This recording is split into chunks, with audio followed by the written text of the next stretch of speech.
Ny Fiangonana Kristambasy Madagasikara dia faly miarabanao amin'ity andron'ny alatsinainy fa 7 ambin'ny folo ny volana Mey ity ary manonona ny fiadanan'ny Tompo ho an'ny tsirairay avy. Ny rapsodian'ny fahamarinana izay nosoratan'ny lehilahin'Andriamanitra Pasteur Chris horenesintsika androany dia nampitondraina ny lohateny hoe fifandraisan'ny finoana sy ny fanantenana. Hitantsika ny tenin'Andriamanitra ao amin'ny Hebreo 1:1 izay mivaky toy izao amin'ny anaran'i Jesosy. Ary ny finoana no fahatokena amin'ny zavatra antenaina, fanehoana ny zavatra tsy hita. Ny finoana no tena singa manan-danja fototra filazam-pananana ny amin'ny zavatra antenaina. Ny fanantenana dia amin'ny ho afoana, izany hoe ilay zavatra antenainao, ilay zavatra irianao izay tsy mbola tanteraka, sary ny ho avy na endriky ny vokatra iriana, zava-bita, fananana na fahatanterahana. Noho izany, zava-dehibe ny fanantenana satria mialohan'ny finoana. Ny finoana kosa no singa manan-danja fototry ny fanantenana. Ny fanantenana no fototra iorenan'ny asan'ny finoana satria raha tsy misy fanantenana dia tsy manan-kery ny finoana, tsy misy fiainana. Milaza amintsika ny Baiboly fa ireto telo reto no mitoetra: ny finoana, ny fanantenana ary ny fitiavana.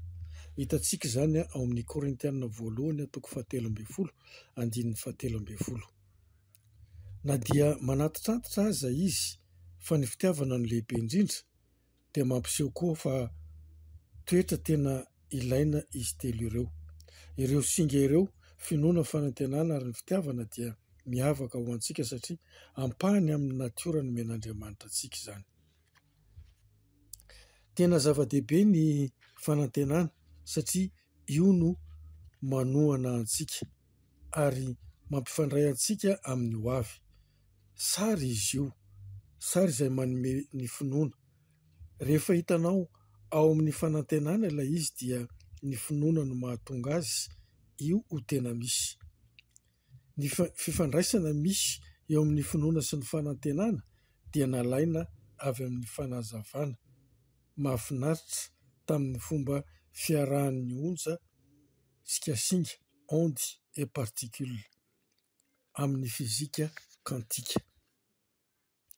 Ny fanandramana amin'ny mekanika kantika dia manambara fa ny singa subatomika rehefa tsy dinihana dia misy onja, rehefa dinihana kosa dia mirodana ho singa ilay onja ka miforona ho zavatra. Ity trangan-javatra ity dia mifanitsy amin'ny fiasan'ny finoana sy ny fanantenana.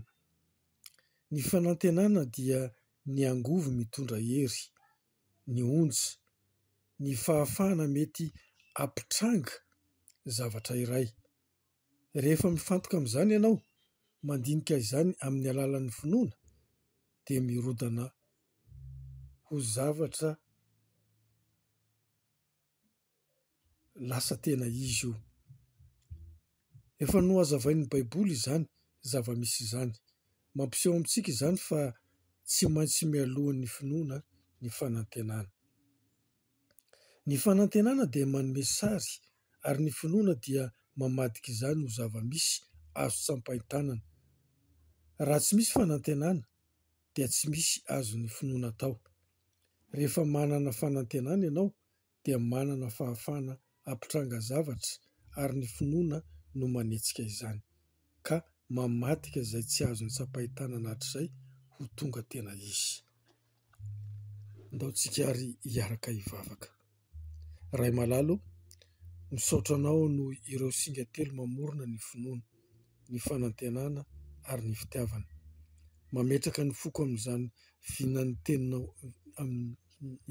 teninao aho ka mamelona fanantenana ao am-poko sahady ny amin'ny ho avy goavana sy mamirapiratra, velona sy mavitrika ny finoko. Mitondra ny mety rehetra ho tena zava-misy, miorina mafy ny fanantenako ary mavitrika ny finoko, mamokatra vokatra sy mampitranga ny teny fikasana rehetra amin'ny fiainako amin'ny anaran'i Jesosy. Amen.